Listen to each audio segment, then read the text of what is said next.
Greetings, human life forms. I'm Neo Meister, joined here once again by Thomas Bailey. Is the OT podcast is back. It has been quite a while. Haven't really made any videos or podcasts since I believe the playoffs. I believe it was. We didn't even make a podcast for free agency or anything. Sorry about that. I'll fully take the blame for it. But we got the NFL draft coming up in about 2 days here on Thursday. It is a Tuesday night right now, and we've been going at it with these mock drafts for like about a month now, and we think these are the mock drafts. We got all these people making mock drafts. We got Mel Kiper, Peter Schrager, all these people, but we're gonna have the top two mock drafts for sure, definitely, per usual. Maybe But one before we of us get, will. yeah, maybe one of us will. We'll see. But again, these podcasts are on both YouTube. So if you're watching us on YouTube, hello again. Yeah, Like, or if you're listening to us on subscribe. Spotify, yes, do that. It's very. Oh, sorry, Jesus. There we go. I got it. Yeah. All right, Go. but I feel like we should not delegate this any longer. We're gonna get right into this thing. With the number one pick, no trades. We're not gonna have any trades in our mocks, by the way. Just gotta say that now. But number one pick in the draft, everyone seems to believe they know who it's gonna be, and it's the Titans on the clock first. Who do you got at number one? I have the Tennessee Titans selecting Shador. No, I'm kidding. I have Cam Ward, quarterback from Miami. I think that we've known this for about 3 weeks now. And this morning, it was actually solidified that the Tennessee Titans will be keeping the number one overall pick. I think that everything that they've done with the offseason has kind of shifted their focus to specifically upgrading the quarterback room.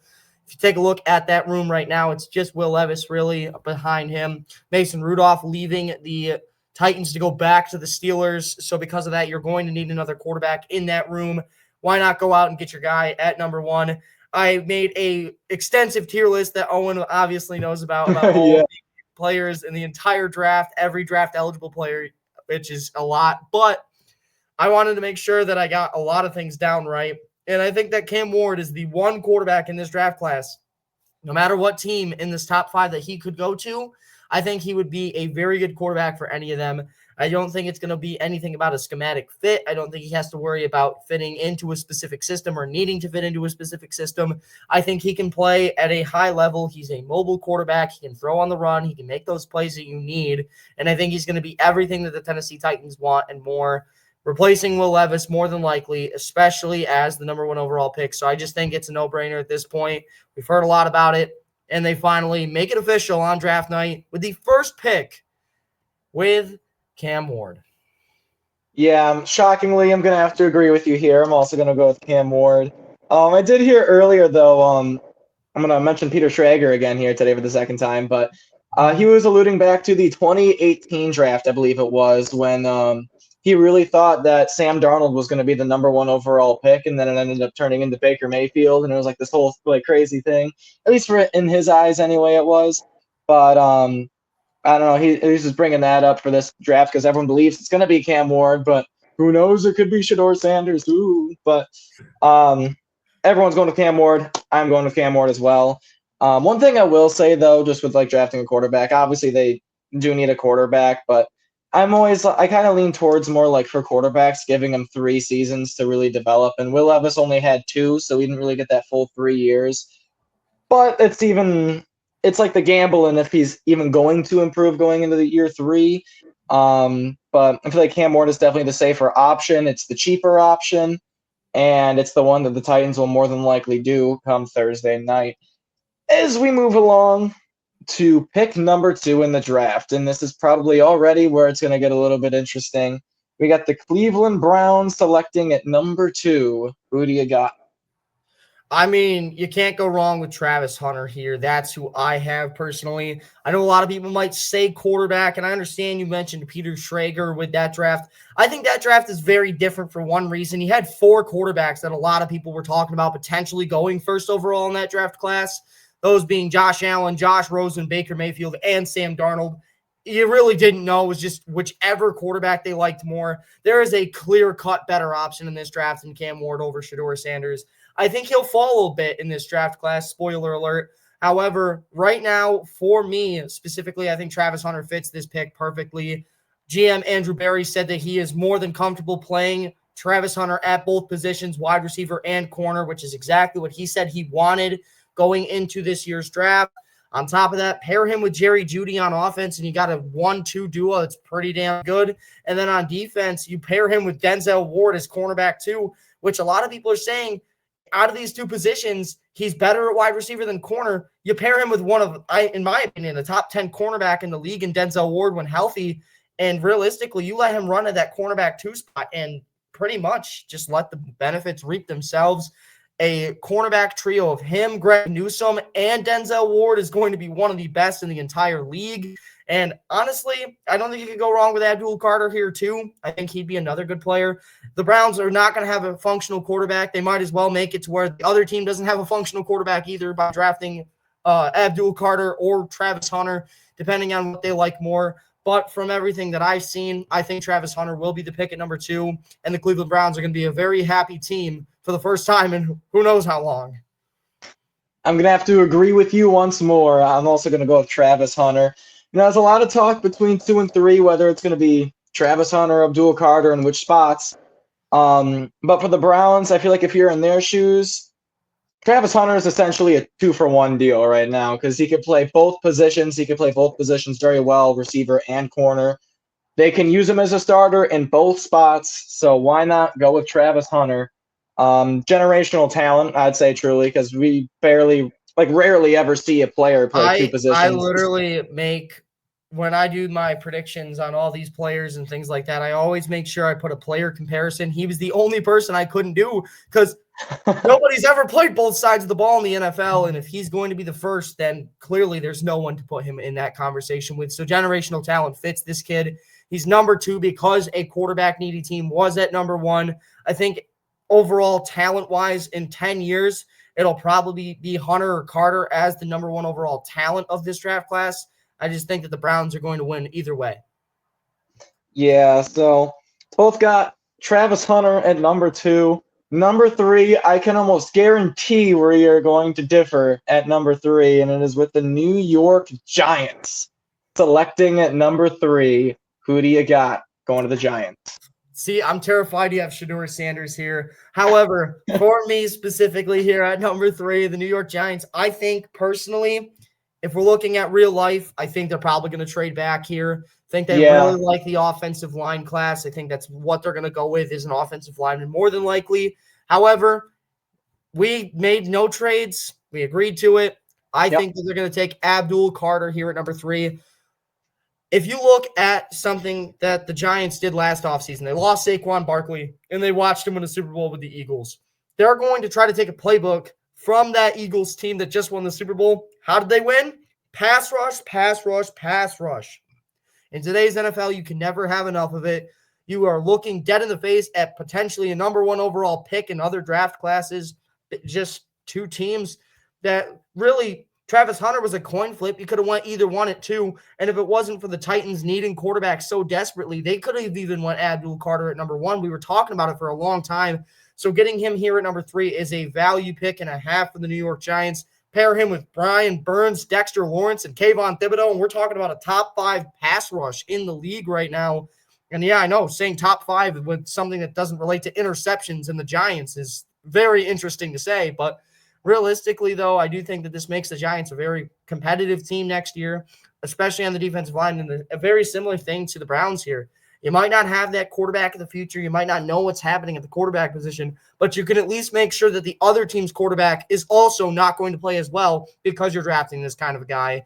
I like Abdul Carter a lot out of Penn State. He's really risen up the boards. He was a potential 25th to 30th overall pick before the season, and now here he is at my 3rd overall pick as I toss it to you for the scariest selection. Yeah, I respect your pick of Abdul Carter. I really do, because that's where the majority is going here. But the way I personally look at this, you mentioned Dexter Lawrence, you mentioned Brian Burns, you mentioned Kayvon Thibodeau. It's a lot of guys in the defensive line, and sure, you can never have enough of them. But if you can't score points, then that's going to be an issue, because if you can't score points, you're not going to win football games. And I'm not talking about Shedeur Sanders. I am talking about Will Campbell, the offensive lineman, at number 3. And one of the big reasons why I feel like this way Because you look at teams like the Browns, they're not going to go with the quarterback with Shador Sanders. If they're not going to go with the quarterback, I don't think the Giants are going to go quarterback as well. And if you go out and get Russell Wilson too, a veteran quarterback, really old quarterback that isn't as mobile anymore, you got to give him some protection to give him a chance to throw the ball downfield. We've seen him with a good offensive line with Pittsburgh. He's had a couple really good games last season. But when the offensive line was bad, the offense was terrible. Let's be honest, it really was. And they have a star receiver in the making of Malik Neighbors. They still have Darius Slayton over there. So if you can give Russell Wilson the time to throw the ball, they still have Tyron Tracy as well at running back. I think they could potentially score some points, if Russell Wilson can get enough time. So I know it's a bit high for an offensive lineman at number 3, but again, no trades because I really do feel like they could trade back in this. For sure. But I'm going to take Will Campbell at number 3 for the Giants. As we move along to pick number 4, the New England Patriots, the 6-time Super Bowl champions, unfortunately. But they are on the clock now at number 4, and who do you have them selecting? I think yours is very, very easy. However, mine took me 20 million years to figure out here. Number 4 for the Patriots. There's so many good options for them. However, I narrowed it down to 2 positions, either offensive lineman or defensive lineman, for the simple fact that Mike Vrabel is the head coach. He likes to build in the trenches. Even back in his Tennessee days, almost every single one of his first-round picks was a defensive lineman or an offensive lineman. For the last 5 years with Tennessee, it was actually an offensive lineman or defensive lineman, that being either Jeffrey Simmons, who they ended up getting in one of the drafts. They had Harold Landry, who was an edge rusher. They also drafted, obviously, offensive lineman Peter Skoronski in his last season. They drafted right before him. They drafted that one guy who was an absolute bust. I can't remember his name. He was their left tackle for a year. I can't remember. Oh my God. I'm going to get this. Talking about. Yes, hold on. Have to give me a second. But anyway, here, though, I do think that they're going to go in the trenches, and I think it's going to be on the defensive side because you have an amazing D tackle here, and that's Mason Graham from Michigan. I think that after last season, seeing Christian Barmore play the middle, you realize that Christian Barmore is better as an edge rusher. They realized that, obviously, because now he's playing edge rusher by the end of the season last year. He moved to edge rusher. And now I think going into this year's draft, I think they're going to be looking for that superstar defensive tackle to make an impact on the opposing team. And I think that he is going to be the best player in the entire draft class. If you take a look here, I think their first and second, maybe even their third-round pick as well, are all going to be in the trenches for the New England Patriots. And because of that, I think that if you look at those two things, if you look at the two positions of D-line and offensive line, which one's deeper in this draft class? It's offensive line by a mile. So because of that, we're talking about a team that really needs both sides. I think you're going to go and get your D-tackle here, double down on the offensive line for the rest of the draft. I really think that's the better move personally. So I think they take Mason Graham here at number 4. All right. By the way, those offensive linemen, 2024 was J.C. Latham in tackle, and the year before that was a guard, Peter Skoronski. Yeah, was the other name. Yeah. Then there was in 2020 there was Isaiah Wilson. That's his name, Isaiah Wilson. He was the one that got caught after like one season. Yes, that's what I was trying to talk about. Was Isaiah Wilson? Yeah. Because J.C. Latham technically wasn't Vrabel anymore because it was the first pick. Yeah, you're right. But still, they went in the trenches with basically every pick they had with Mike Vrabel. I think they're going to do it again with New England if they let him have an influence, which they're going to. So I think they go with the D-line, though. All right. Well, speaking of the defensive line, I think everyone knows I'm going with a number 4. Give me Abdul Carter for the New England Patriots. I'd be terrified too, but I feel like it's got a good chance to happen because I feel like I don't know why. I feel like way too many people are just mocking Abdul Carter to the Giants just because he's the best player available, and it's like top 5. It doesn't make a whole lot of sense to me. I just think the Giants are going to trade it. I think that's what's going to happen. Exactly. The Giants have way too many needs right now. A team could potentially want to move up to draft an Abdul Carter. I could see a Falcons team trying to move up. Yeah, that's the thing, though. The Panthers would make a lot of sense to move up and draft Abdul Carter. I think they really like edge rusher in this draft class. Spoiler alert. But I do think that we'll see. Yeah, it's the big question mark is if teams trade down, who's going to be the team to trade up is the big question. But yeah, Patriots, no-brainer. Go with Abdul Carter. make that defensive line that much scarier with Milton Williams on the defensive line as well. But we're going to move right along to spot number 5, and that is the Jacksonville Jaguars at number 5. And another common name has been Mason Graham, but you just had him going to the Patriots. So I'm curious to see who you have the Jaguars selecting here at number 5. Yeah, you mentioned Mason Graham, and that's why I was a little bit like, oh, as soon as I made the Patriots selection, I was like, oh, he would have fit perfectly. However, I do think a consolation prize here is Teteroa McMillan, the wide receiver. Ooh, okay. I absolutely love the fit. He is an absolute burner of a wide receiver. And a lot of people are saying he's not a wide receiver 1. He's not a wide receiver 1, whatever, right? They have Brian Thomas Jr., though. And Brian Thomas Jr. and Teteroa McMillan on that offense. I think here's the deal. Next year's draft class is amazing for quarterbacks. You take a look at whatever you think in this draft class is going to be the most impactful thing to make Trevor Lawrence the best version of himself he can possibly be for this season. Because hear me out. If they draft Teteroa McMillan and have him and Brian Thomas, halfway decent offensive line, pretty damn good defense, especially with the rest of the draft to draft defensive players as well. If they suck again this year, I could very much see them trying to get rid of Trevor Lawrence and shift to a rookie quarterback. And because of that, I think they're going to take a wide receiver in Teteroa McMillan, who's the best receiver in the class, in my opinion. And because of that, they're going to take him here at 5 to give him a chance to show what he can do. And basically the last season he could be in Jacksonville and Trevor Lawrence. And I think that Teteroa McMillan's a great fit. You just got rid of Christian Kirk. He's literally a mold of Christian Kirk. That's my player comparison for Teteroa McMillan. He stretches the field deep. He can make those deep corners. The one thing you don't want to get caught on with Teteroa McMillan is a corner route. And if you run him on an up and out for a corner and then a streak for Brian Thomas, it's literally a free touchdown to one of those two players. It's just a matter of which one. And because of that, I think that it's just too good of a possibility to pass up here at number 5. Could definitely see them moving down and maybe trying to get Teteroa McMillan later, considering I don't think anybody else is really a receiver-heavy need team. So because of that, I do think that the Jacksonville Jaguars are going to take Teteroa McMillan. But obviously with Mason Graham being taken, I think they could definitely move down, considering I think Mason Graham is their guy at 5. Right. And speaking of Mason Graham at number 5, Yeah. I wonder who you got at number 5. I got Mason Graham going to the Jacksonville Jaguars. Pairing him up with Joshua Hines Allen will be a pretty scary duo. But I do like the idea of Ted McMillan to the Jaguars, though, because the offense definitely needs to start clicking, especially when you're paying a quarterback like, what, $55 million a season? So that honestly makes me feel like they very well could go offense. But the other thing I will say for the Jaguars, I feel like, I don't know why people are mocking this, Ashton Genty to the Jaguars. Like, you have Travis Etienne. I'm not sure why you would even have Tank Bigsby. Like, They you had a 1-2 They punch. ran a 2 running back set, and I absolutely hate that for one reason, because if you look at last year, their new head coach is the offensive coordinator for the Tampa Bay Buccaneers last season. He ran a 2 running back set 92% of the time on offensive snaps between Rachaad White and Bucky Irving. Hence why Bucky Irving was going around as like the best gem in fantasy for a lot of people. So when they ran those 2 running back sets, they're thinking that they're going to run the 2 running back sets. That's why people have them drafting Genty, but they forget that Tank Bigsby exists, guys.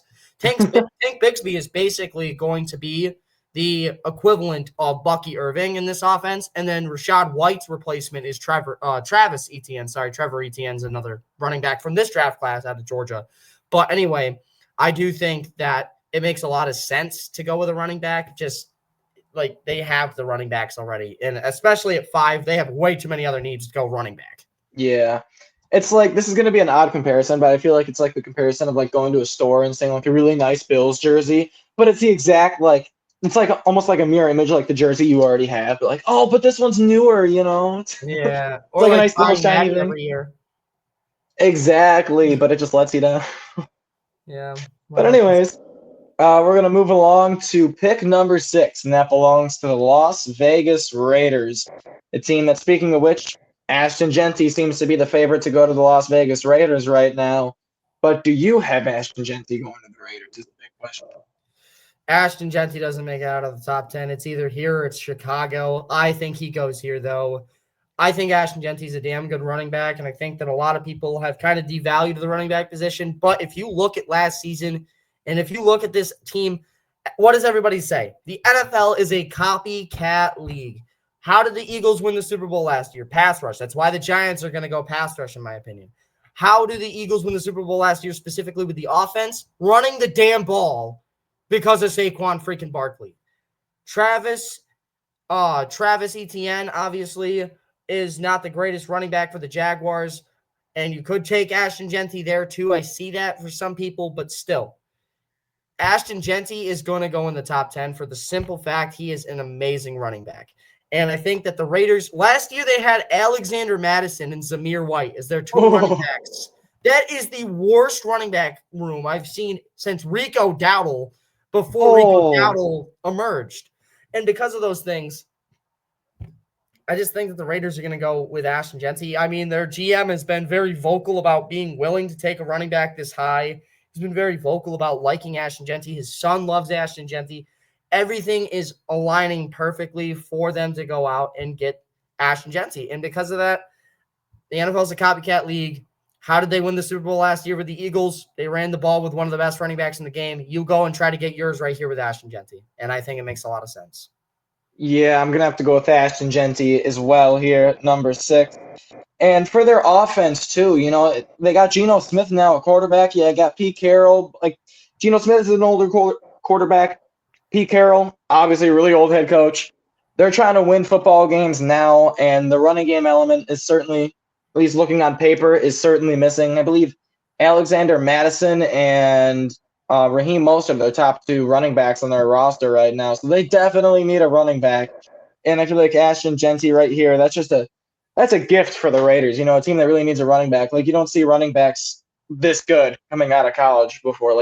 You see it, but not as often with a guy like Ashton Genty, and that can really make their offense 2-dimensional. The Raiders' offense can get really good really quick if this all can mesh together with the quarterback, with the new running back. My player comparison for Ashton Genty is Derrick Henry. Oh my God, yeah, that would be something. If you can get to Derrick Henry's level, but the Raiders are trying to win now. I feel like Ashton Genty is the perfect fit, really, for the Raiders here at number 6. As we move along to the other New Jersey team, that being the Jets, they hold the spot at number 7. Some people think maybe if Shedeur Sanders falls, he can go to the Jets. But do you see him going to the Jets? Hell to the fucking no. Anyway, I think that this pick is where I have Will Campbell going. Ooh, I think he still makes it to New Jersey either way. However, though, I think that Will Campbell's a very good offensive lineman in this draft class. One thing I will say about him is the reason I have him over a guy like Armand Membo, who's the Missouri offensive lineman. I think that he is the better offensive lineman because he has a shorter arm span, which a lot of people would say is a bad thing. But the good thing about having a shorter arm length for a guy like Will Campbell is he can slide into offensive guard if there's injury trouble. So if they need him to play offensive guard or offensive tackle, he is the most flexible offensive lineman in the class. And because of that, I think that is invaluable to a team like the Jets, who is almost always dealing with fucking terrible offensive line play. So because of that, you can really see him go any which way. I think that Will Campbell's a perfect fit for the Jets at 7. So go ahead and give me him to the Jets. Yeah, I like where your head is going with this pick here because I do have Armand Membu, that's how you say it, to the New York Jets. Arguably the second best offensive lineman in the class. Again, you mentioned right up there with Will Campbell. I will say, though, with that whole discussion of the arm length, because I've seen that. I've heard it so much, with so many, analysts, whatever, when they're doing their mock draft. It's they'll complain about the arm length, but then most of them still have Will Campbell being the first offensive lineman taken. It's really it's not exactly a bad thing in a lot of situations unless you So let me make it make sense to a lot of people here. One of the shortest arm lengths last season that we saw play tackle was Joe Thuney in the Super Bowl. Joe Thuney's still a really good offensive lineman, though. Offensive guard, yes. Offensive tackle, he was fucking terrible. Absolutely abysmal. He is the reason they lost that Super Bowl. Sorry, bro. You literally were. You literally gave up 3 sacks in the Super Bowl. You sold, to say the least. But as an offensive tackle, the longer arms you have, the more chance you have to stop the guy from getting in to the pocket to sack the quarterback. And because of that, I do think that Will Campbell could maybe deal with some rookie season struggles, but I think he can develop into it. Yeah, we'll see if that happens in the season to come. Yes, we'll see. We'll see. Will Campbell. Oh, okay, dude. I don't know why the first person that came to my mind was Will Levis. Anyways, we're going to move along to pick number 8, which belongs to the Carolina Panthers here. I know we're going to differ on this one because you already had the player I have being selected. So I would like to see who you got the Panthers going here at number 8. Oh, nice. Tyrone McMillan's pretty cool. Anyway, yeah, I have Jalen Walker going here. He's an edge / linebacker from Georgia. One thing I've noticed with Carolina is that if you look at last season, their offense was pretty good. You're going to try to give Xavier Legette one more year to really form into that number 1 wide receiver. And then also, another spoiler alert, but this is probably one of the deepest wide receiver classes we've seen in a long time. People like Isaiah Bond are projected to go in the 3rd round. I think the Panthers can get a wide receiver in day 2 or day 3 if they really want one. That's so fair. Because of that, I do think that they're going to go out and they're going to get a defensive lineman here, a stacked edge class. And I think they're going to go with Jalen Walker. I've heard that they've loved him. He's pretty local from Georgia, not too far from Carolina. And then on top of that, he, in my opinion, my own player comparison for him was Brian Burns. Smaller name from a big school. However, he also played linebacker in college. Brian Burns did, and then moved to edge rusher. He has the flexibility of playing edge or linebacker, and because of that, I think he's just ultra valuable to this Carolina Panthers team.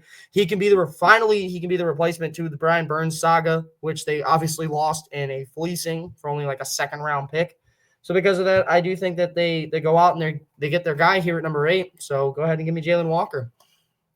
All right. I feel like if you're in a position for the Panthers here, I really do feel like you got to go offense. And I know you mentioned you can get a receiver in like the 2nd or 3rd round of the draft here. They're all I feel like too.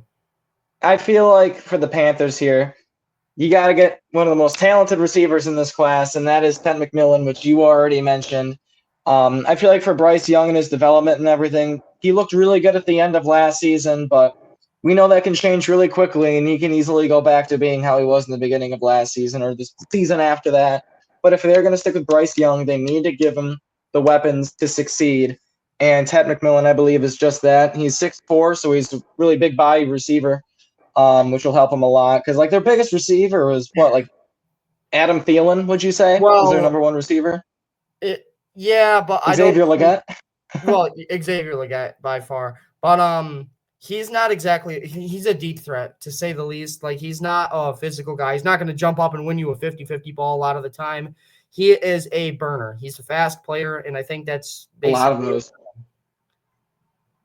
All right, but we are going to move along to draft pick number 9, which belongs to the New Orleans Saints. Another potential Shedeur Sanders stop, we'll see, unless he continues to fall down our draft boards. Do you have Shedeur going to the Saints, yes or no? I actually do. So hear me out. Hear me out with Shedeur Sanders. I do think that the Saints could definitely move down to try and get him or move back up into the late stages of the 1st round. But I think that the Pittsburgh Steelers are definitely another team that could be in contention for Shedeur if he falls. So because of that, I do think that they're going to take him here. And hear me out. One thing, I will die on this hill, and I have been criticized by 4 people. All 4 people I have told this to have absolutely despised this. But my player comparison, Shedeur Sanders player comparison for me is Jalen Hurts. My player comparison for him. So coming out of college, Jalen Hurts played for a little bit smaller of a school, never really won too much. And a lot of people were saying that he could go day 1. He was kind of falling down. He ended up falling to day 2, 2nd-round pick by the Eagles. However, hear me out. One big complaint about Jalen Hurts, and it's a viral clip, the deep ball at the combine, the famous just chuck it deep and see if the guy can run under it. He threw his deep ball 53 yards. Everyone else was at least 70.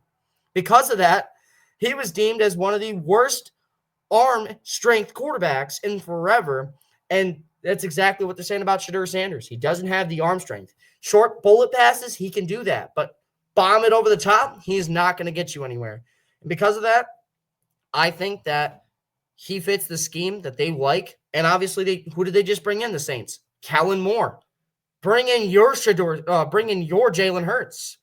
And because of that, I think it's a perfect fit for the Saints. I think that he's going to get 1 year to sit behind Derek Carr. And the best part is he's probably going to play for the majority of the first half of this season because Carr's injured. And then Carr comes back, takes the starting role from Sanders if he's bad. But if Sanders is good, just keep rolling with him. And because of that, I do think that Sanders can have that effect on the Saints this year. I think he can be a very good quarterback for them. I think this, out of every team for Shedeur Sanders, this is the perfect fit for him. The best fit after him would be the Raiders, in my opinion, and then the Steelers, number 3. And then obviously, lastly, would be like the Cleveland Browns or something, which hopefully that doesn't happen. But anyway, I do think that Shedeur Sanders does go here at 9. I would have them probably trade back to anywhere from like 9 to like 15, maybe somewhere in that range. But no trades. They stick here, and they take the second quarterback on my draft. Yeah, this one was really a 50-50 one for me. I really didn't think they were going to go quarterback, but as soon as that Derek Carr injury news came out, it's like, oh boy, it's a whole new game with these mock drafts, I swear. But I am not going with Shedeur Sanders here at number 9. Instead, I'm going with Will Johnson, I thought you were going to say from Will Michigan. Howard. I literally would have left this. Oh my god. Will Howard. Do you know who that is? Absolutely. Oh my god. He was the quarterback for Ohio State when they won the national championship. Oh, I see. Okay. Yeah. Makes sense. But yeah, no, give me Will Johnson. They needed Marshawn Lattimore replacement after trading him to the Washington Commanders midseason. Feel like Will Johnson, obviously, he's the best corner in the class. I feel like a lot of people would agree with that there. Yeah. And it is going to be really interesting to see on draft night which direction they go in, because I know surgery is an option for Derek Carr, but is he going to fun team to think What's about up? the draft? For the draft, I think the Saints are like one of the most fun teams. Yeah, they really are. The Falcons from last year for me, where they could really go anywhere. And then obviously the Falcons went quarterback. Crazy. Yeah, when in doubt, go with quarterback. Apparently. Yeah, but it will be interesting to see what the Saints do on draft night and what really happens with Derek Carr throughout the offseason here, and if he does get that surgery or not, because I feel like that's going to play a big factor in the Saints' decision here on Thursday night. But we will move along here to pick number 10. The Chicago Bears are sitting here at number 10, really loaded up on the offensive line in the offseason and free agency. Some people do see him still going offensive lineman for some reason. Not sure why. But who do you have the Bears selecting here at number 10? I have Armand Membo, the offensive lineman out of Missouri. And so hear me out. They have 2 offensive guards, obviously, that are great. But I think one of them is going to be playing center. And Tevin Jenkins showed that last year he can't play left tackle. He's better off at left guard. So you put him at left guard. You take Joe Tooney, who you got from the Kansas City Chiefs, put him at right guard. You keep your center, Brandon Daniels. And then you work Armand Membo on the left tackle and then right tackle and right there, Darnell Wright. That's an amazing offensive line for Caleb Williams. I think it's everything you want more. The only other thing that I see them needing here that is still a realistic possibility, because running back I do think is a need, but I don't think they're taking one at 10 if it's not Denty. And so I think they could go with a tight end. I think they could go with Tyler Warren. Ben Johnson likes the 2 tight end set. Sam Laporta and Brock Wright was like all they ever ran. And because of that, I do think that they could definitely go that route. I could also see a receiver, not now, but like 2nd or 3rd round. I think Isaiah Bond is a sneaky guy to watch for to the Chicago Bears for one factor. He would basically be the Jameson Williams of this offense. And we know how Jameson Williams was loved by Ben Johnson. So because of that, I could definitely see something along those lines. But I have Armand Membo going here because I still think they need an offensive lineman, even though you criticize the hell out of me like you're some expert or something. No, I was perfectly leading into that. I led into that so well because I'm like, I don't think it's going to go offensive lineman, so I'm just going to talk it down. Yeah, right. But after everything you said, I guess this is probably going to be the most wild draft pick I have in my entire mock, because I know you're not a big fan of this guy either. Shamar Stewart, the edge from Texas A&M. I have going to the Bears here at number 10. They invested a lot in the offensive line in the offseason, which I mentioned. I feel like their offense is really nearly complete. Of course, you mentioned there's like that one spot, maybe a left tackle for the Bears, and then tight end is also a possibility. But I feel like you invested like really all you can. I mean, sure, you can do it even more to the offense. Just keep flooding in stuff like draft picks, money, capital, everything into the offense. But can't forget about the defense. The defense was really good last season, but I think Exactly. having that one really good edge rusher could really help them. But Shamar Stewart was definitely a bit inconsistent in college, though, which I know is the one thing you look at a lot. But if you give him time to develop with that good defense, with a potentially could very well be a good offense in Chicago. Give him some time to develop with the Bears, and maybe he can develop into one of those really good pass rushers in the league. All right, we're going to move right along here to pick number 11 in the NFL draft. Moving on to the San Francisco 49ers, shockingly sitting here at number 11 after having a bit of a down season. Who do you got the 49ers taking here at number 11? I have offensive tackle / offensive guard, in my opinion, and that is Josh Simmons out of Ohio State. They won the national championship with him playing as their offensive tackle. And the one thing that you can really say about this 49ers team is that they could go defense. And a lot of people are saying defense. But here's my thought process. They just brought back Robert Saleh as their new defensive coordinator this year. They brought him back. He used to but he used to be the defensive coordinator for them. And so because of that, I think that they can make it work with him. I remember Javon Kinlaw, a first-round pick out of South Carolina by the 49ers.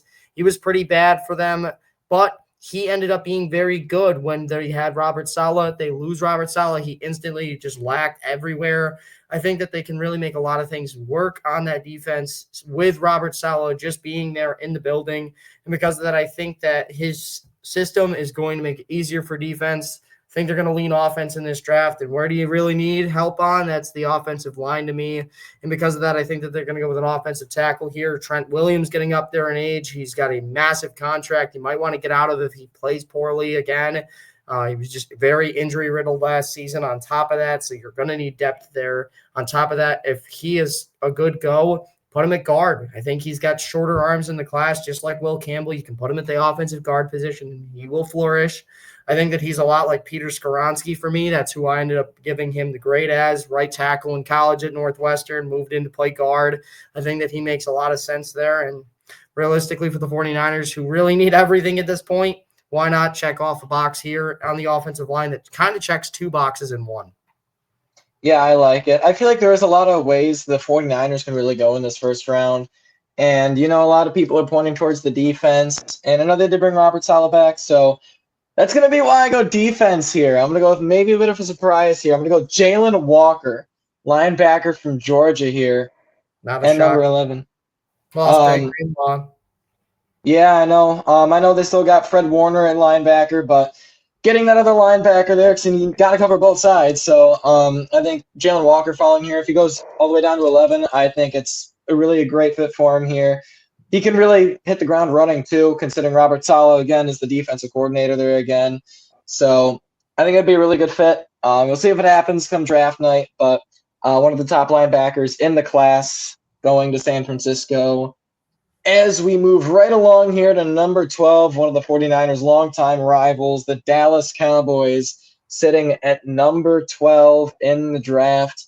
I feel like there could be quite a few ways the Cowboys could also go here. Where do you see them going here at number 12? I think they're going to hit up the offensive side of the ball. One thing they lack is a double, not double, but WR, number 2, wide receiver. WR. I think they need a wide receiver here at this position. And I think that the best one available, in my opinion, based off of just situation for the Cowboys is, in my opinion, Emeka Egbuka. I think Egbuka is a perfect number 2 complement to CeeDee Lamb. CeeDee Lamb isn't exactly the speed burner that Emeka Egbuka is. Also, if you look back to Egbuka's college days, his whole situation was, I don't care if I'm the one getting the ball every play. I just want to make the team better, make the team win. It's how they won a national championship with a player like him. And because of that, I think that mentality is going to be a very big reason as to why he gets drafted this high by Dallas. They're not worrying about a receiver coming in and potentially wanting a lot of targets to eat away at CeeDee Lamb. It's going to mitigate all the drama that could happen with that, make CeeDee Lamb a happy man by getting a WR2 in the room, give Dak Prescott a lot of weapons here to get going. I think that's going to open up the run game. And then on top of that, speaking of run game, a lot of people are going to clamor for a running back here. If Ashton Genty's not on the board, do not reach for a freaking running back. I swear if you do that, you're stupid. It's Jerry Jones, though, so you never know. However, what I will say is that this running back class is deep as hell. Why not take a running back in the second, third, fourth round even? You don't need to go in your first round. Go get your number 2 wide receiver. I wouldn't hate Matthew Golden. They love their Texas guys. Tyron Smith was from Texas. Zach Martin grew up in Texas before playing college football at Notre Dame. They love their Texas guys. Even looking back to a more recent pick in their offensive lineman Smith last year, he's from Texas, played his college football in Oklahoma. So it makes a lot of sense to go with a Texas guy like Matthew Golden. However, I do think more importantly here, they're going to go out and they're going to get a wide receiver in Emeka Egbuka, stretch the field, deep ball playmaker, gets everything that you need done, checks all the boxes for me, and hopefully for Jerry Jones, as I think they run up to the card here, and they take Emeka Egbuka. I like that as well, but I'm going to go a different route here. I'm going to go defense again. Give me Mike Green, edge out of Marshall. But with the loss of DeMarcus Lawrence, I feel like they could use an edge rusher here. Could be a bit high for an edge rusher, considering there are a lot of them here in this draft. But there's also a lot of receivers in this draft as well. Again, it's another one of those spots where you could go a number of ways. I could definitely see the Cowboys going with the receiver here. Obviously, I can see him going edge here as well, so it's going to be interesting to see what they do here on draft night, but I feel like the offense, especially with CeeDee Lamb, I know they definitely need that wide receiver too, but CeeDee Lamb is one of those receivers that is just at that, like, one of the highest tiers you could be at a wide receiver in the league. So I feel like even if you don't necessarily draft that wide receiver 2 right away, you can still find him maybe in day 2 of the draft there. And plus having a guy like CeeDee Lamb as well, I mean, really just makes the whole offense better regardless of what other receivers you have. But again, doesn't hurt to have another good wide receiver. But I like Mike Green, edge from Marshall there at number 12 for the Cowboys. As we move right along to pick number 13, it is the Bills' rivals and the Miami Dolphins at number 13. A lot of people think an offensive line here, but some people are going in a different bit of a direction. Do you have the Dolphins going offensive line, or do you have them going in a different direction? I think this one's a very interesting pick, and I think that it's kind of an easy pick, though, with the way that my board is shaped out personally. I know a lot of people like this guy a lot. I think he's a top 5 talent in the class, but nobody needs corner. I think that he falls all the way down to 13, and that's Will Johnson. Absolutely perfect fit in their system, in my opinion. And you lose out on Javon Holland this offseason, who's your number 1 safety. You don't take a safety this high. The last safety even remotely this high was Kyle Hamilton, which is a very different story. Right. Malachi Starks had a very good season, but bad pro day really lowers his stock. I think that Malachi Starks is still a great safety, versatile 1-2 piece there, but he reminds me too much of Isaiah Simmons. Big school, very versatile, can play linebacker, safety, whatever you need. And Isaiah Simmons was traded for a 5th-round pick last year to the Giants because he is not that great. So you don't risk that this high in the draft if you're them. The best position to go is in the secondary, in my opinion, though. And you go out and you get the best cornerback in the damn class in Will Johnson, who falls all the way down to 13. Nobody else really needs corner. The only other team that I could see maybe taking him would be the Raiders, but that's only in a trade back scenario, maybe even the Saints, like you mentioned, because of Marshawn Lattimore. And then on top of that, the icing on the cake here, Jalen Ramsey requests a trade. They're looking to trade him on draft days. One of those 3 days, I'm expecting Jalen Ramsey to be out of the door. Opens the room for Will Johnson to step in and be the number 1 corner in that room. You're losing Javon Holland and probably Jalen Ramsey now. Why not go get your guy in the secondary to make that team better, especially when you got Josh freaking Allen in the division. You can't allow the secondary to be Swiss cheese. Josh Allen will tear you apart. He's going to do it anyway, more than likely. But why not take the Christian Gonzalez route of the Patriots here and go get your cornerback 1 from Michigan? Yeah, if he falls down, I could definitely see that happening. But I already have Will Johnson going to the Saints, so I'm going to have to go a different route here. Yes, that's exactly what I'm going for. Offensive tackle out of Mhm. Texas there. Yeah. In my opinion, for the Dolphins, after Second losing best Teron fit. Armstead, what's I up? agree. I said second best fit. Yeah. In this situation, Teron Armstead, retirement, obviously. I think a lot of people are going to offensive line because of that.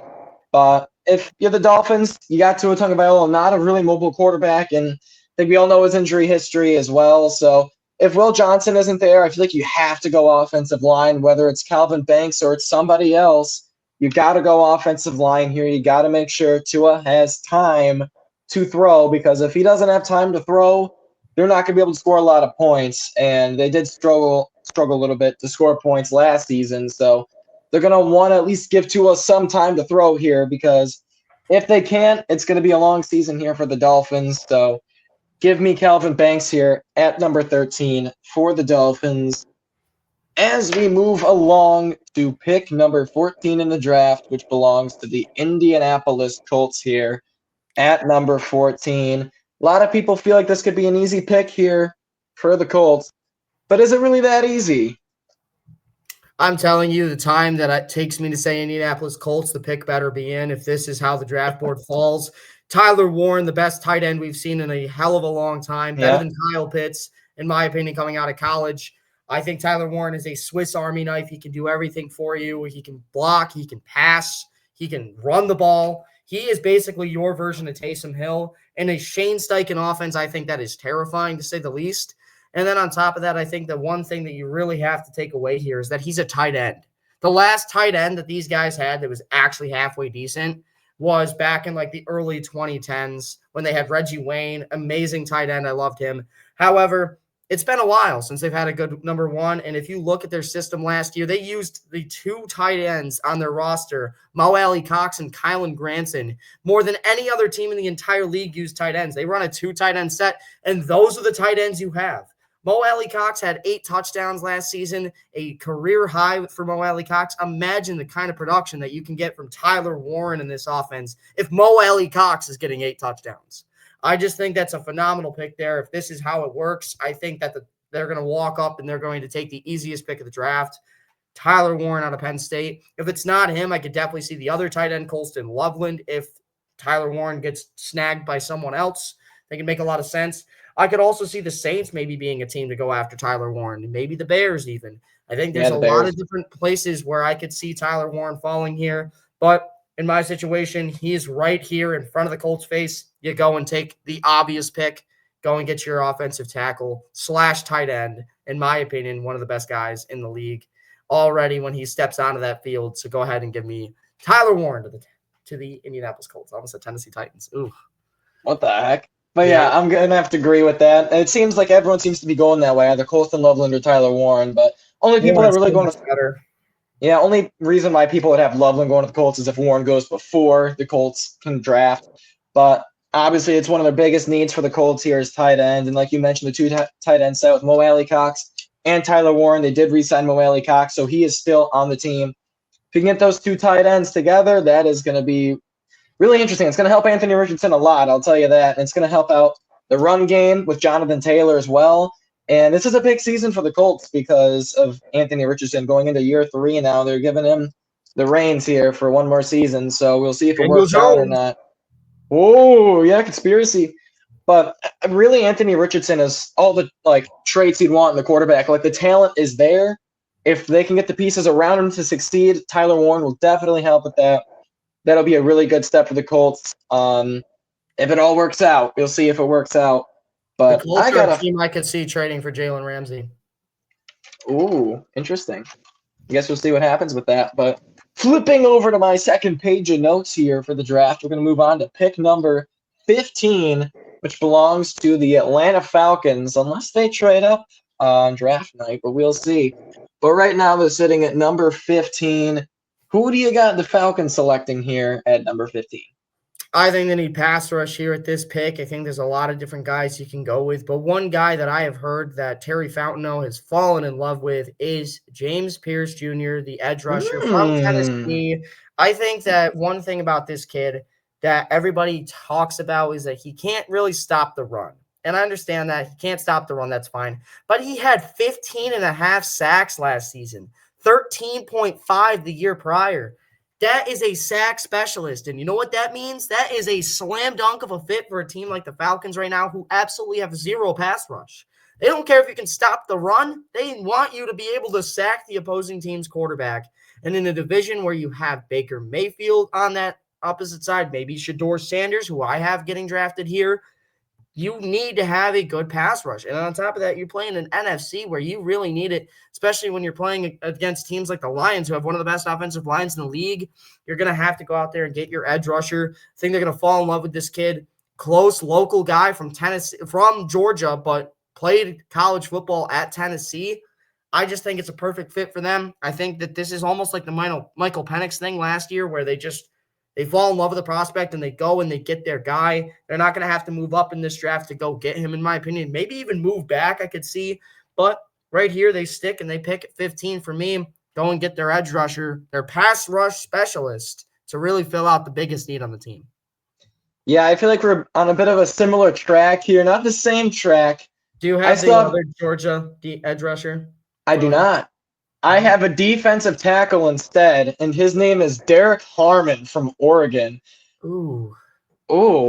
Reach of the draft if that happens. Reach of the draft. We'll see. But I feel like he's a guy, like, James Pierce, you said he's really good against the pass. What about a guy that's good against the pass and against the run, and being Derek Harmon? After losing Grady Jarrett to the Chicago Bears in the offseason, that puts a hole in the defensive line. I'm sure they can go pass rush as well. I won't say they shouldn't do that. But I feel like defensive tackle is just as an important spot as edge is. I mean, it could be arguable, but I like Derek Harmon here. Could be a bit high, but I think the Falcons have shown that they're not afraid to go with their guy in the draft. So we saw the Michael Penix just a season ago. So we'll see what happens come draft night, but I really like Derek Harmon here for the Atlanta Falcons at number 15. As we move along to spot number 16, which belongs to the Arizona Cardinals. And I'm going to send it to you on who is going to go to Arizona. I mean, I think that this is where the D tackle goes, and I think that this is where the better D tackle goes. Kenneth Grant off the board early here. Okay. He is so good, man. I absolutely adore this kid. You went out and you signed Josh Sweat on that 1-year deal. You really filled out the edge rusher position. Now you go get the D tackle. I think that they're going to try to complete the defense here. I think that they have everything in place on the offense here now. I think in a deep offensive tackle class, you go and you get your offensive tackle in round 2. A guy like Josh Connerly might fall. Donovan Jackson, the other Ohio State offensive tackle, might fall as well. You can pair him with his college teammate, Paris Johnson, who was an Ohio State Buckeye. If you do that, I think it makes a lot of sense here to wait on the offensive lineman, go and get your guy in Kenneth Grant real quick, and now you really got that defense looking pretty good, especially on the defensive line. You can really kind of compete with teams like the Seahawks, like the 49ers, and, of course, the Rams as well. I think that all three of those teams on paper right now are probably better than the Cardinals. I think they're going to try to go get their difference maker here inside the middle, and I think that they're going to be the one that goes and gets the pick here. Kenneth Grant, I love you, man. I really hope you follow 30 for my Bills, but I don't think that happens in this situation. Cardinals run up to the podium and select the 328-pound defensive tackle from Michigan. He gets to learn from Calais Campbell, too, on the defensive line, so that'd be good for him, too. You literally have a pass rush now of Calais Campbell, Kenneth Grant, and Josh Sweat. Woo! That'd be nasty. Yeah. But it's kind of weird here because you're kind of flip-flopping here a little bit, because I have an edge rusher going to the Arizona Cardinals here at number 16, and it's going to be Mykel Williams from Georgia at number 16. I like that. And I mentioned Josh Sweat being on one side. How about another pass rusher on the other side in Mykel Williams in a very competitive division nonetheless, with the 49ers kind of lurking around, the Rams definitely gearing up for a run here this season, but you also got to run after the quarterback, and Matthew Stafford is not a big running quarterback, so if you can get after him, get after the other guys as well. Sam Darnold isn't too much of a running quarterback, but getting after the quarterback is definitely a big thing. And you mentioned earlier the formula that the Eagles used to win the Super Bowl: pass rush, pass rush, pass rush. Exactly. So I like Michael Green going here, number 16 of the Arizona Cardinals. I feel like Michael Williams. Michael Williams, yeah. You What said Michael Green. did I say? Michael Green? Oh, Yeah, it's crap. fine. My bad, my bad. Mike But Green makes sense. It's close. no, yeah, it's close, whatever. But nonetheless, that's where I got. I'm going to the Arizona Cardinals here at number 16. As we move along to pick number 17, it is the Cincinnati Bengals, who everyone's saying they're going to go offense. Oh, I'm kidding. But a lot of people see him going defense here. I'm guessing you probably do too, but defensive player. Oh, really? Going to go offense? I have Kelvin Banks. No, I don't. I have defense. Of I course you think do. it's death taxes and the Bengals having to pick defense in this situation. I Yep. think that there's no way that they can go offense here. I think that the best fit for them would be a pass rusher, and I think that Shamar Stewart from Texas A&M Ooh, okay. is a perfect fit for this defense. He is another one of those guys, much like James Pierce, coming from an SEC school in Texas A&M. However, he is also like him because he is a pass rush specialist. But don't let that discourage you, because I'm telling you, this kid has the pass rush specialist label.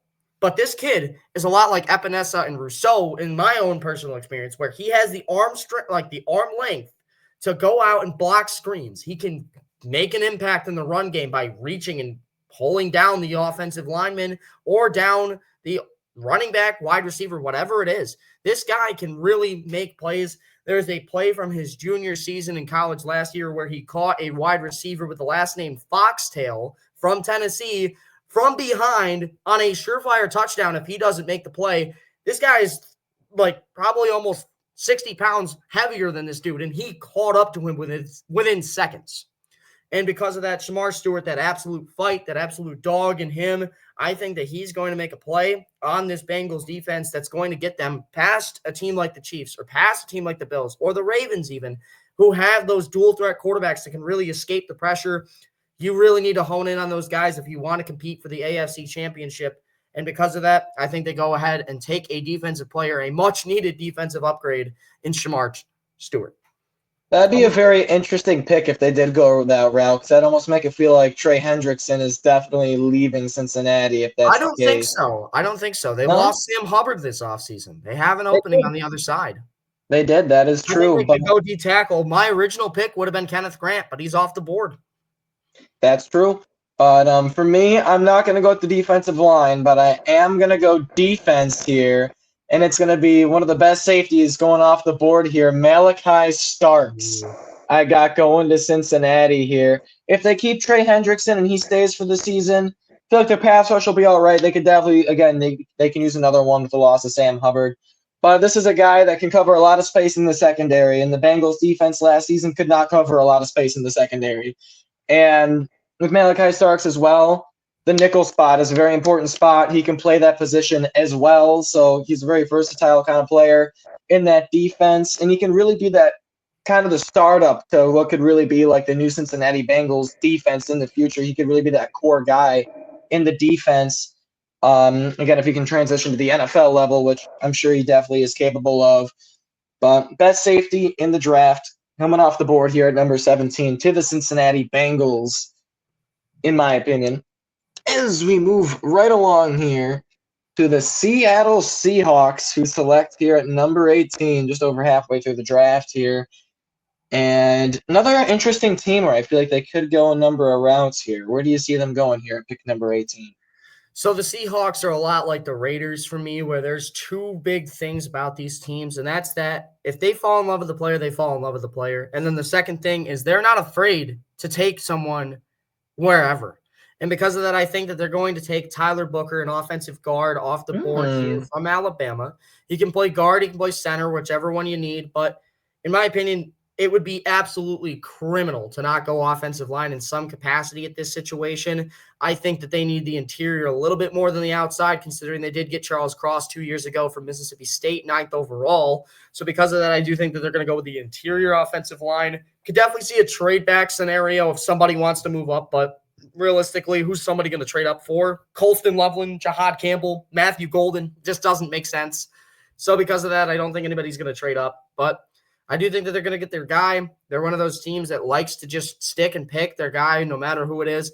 And you signed Sam Darnold to be the guy last year, 3 years, $100 million, basically same deal as Baker Mayfield. You know what Baker Mayfield had? A competent offensive line. So you know what you need to do? You need to go get him an offensive line. If you look at last year, Sam Darnold was the third least sacked quarterback in the league. They're going to have to keep him upright if they want him to make throws. And so they go out and they get an offensive guard. All right, I like it. I like it so much to the point where I also have the Seahawks getting Tyler Booker from Georgia as well. Alabama. Sorry, Alabama. That's what I meant to say. I'm sorry. Yeah. But with the Vikings and Sam Darnold specifically, the offensive line was good for most of the season. But at the end of the season, when it came to playoffs, facing against a team like the Rams they're really good at the defensive line, Sam Darnold did not perform well. So that has got to be the key for the Seattle Seahawks, is getting Sam Darnold time to throw so he can be confident really in the offense, because if he doesn't have offensive line, if he doesn't have the protection that he needs, he's not going to be comfortable back there. He's going to make a lot of mistakes, and it's not the kind of Sam Darnold that you want, especially when you give him a 3-year, $100 million deal. So go Tyler Booker here, Seattle. Go Tyler Booker if he is available here at number 18, or just an offensive lineman in general. Like, you really need one here at number 18. As we're going to move right along here to pick number 19, and that is the Tampa Bay Buccaneers, the team that I feel like we could maybe agree on the same player again. I don't know. We'll see. But who do you have the Buccaneers selecting here at 19? I think they're going to go the Seattle route back to Alabama, but they're going to go with the defense this time. It's going to be linebacker Jahad Campbell. I absolutely hate this guy personally. I just don't like him. His form tackling is pretty atrocious, but a lot of scouts are high on this kid. And one thing I can say is he's got the aggressiveness. He's going to play like Ray Lewis every time. He's just going to tackle like a peewee football player. And because of that, I think that he's not exactly the greatest guy. But one thing I can say, the Tampa Bay Buccaneers need an outside linebacker. And because of that, I think that he could play the weak side linebacker and do just fine in pass coverage. I think he can also stop the run when needed. I think he can basically get his hands on somebody. And as long as he gets his hands on somebody else should be able to make the tackle for him. And because of that, I think that Jahad Campbell is going to be the pick here for the Bucs. I think their biggest need is an outside linebacker. I keep saying offensive. I don't mean to say that, but I mean outside linebacker or maybe a pass rusher. I just don't think that pass rusher is just the biggest need for them right now. But I do think that the front seven makes a lot of sense, especially with Levante David getting up there in age. They're going to need a linebacker at some point. So you go out and get Jahad Campbell from Alabama here at number 19. All right. I like it. Not up to the point where I'm going to select Jahad Campbell. I'm going to go a different route here. But still in the defense, I'm going to go with Jahdae Barron, cornerback from Texas here at number 19. They desperately need a cornerback. They desperately need one. And they're going to need linebacker at some point, but they don't need it immediately. And I feel like corner is a spot where they definitely need someone immediately. He's one of the best corners in the class here. He's a lockdown on coverage, turnover machine. And he can also play in the slot as well. So I really like him here for Tampa Bay here at number 19. And see if they can get him. If not, you'll find out less than 24 hours away here from the draft. But we're going to move along to spot number 20 with the Denver Broncos here. Another very interesting team here. They can go a number of routes, but where do you see them going here at number 20?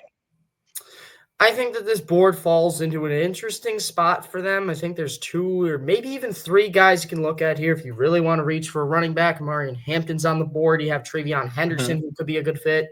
You have Matthew Golden, who's still on the board. Luther Burden, 2 wide receivers that I could see definitely going here. But I have the safer pick, and that is Colston Loveland, the tight end from Michigan.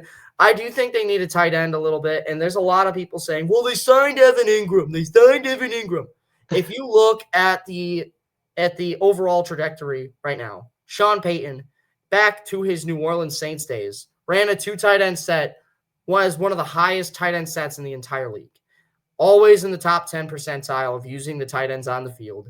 And on top of that, Colston Loveland is the exact opposite of Evan Ingram. Evan Ingram's that vertical threat, that guy that can stretch the field at tight end that's basically a wide receiver 3.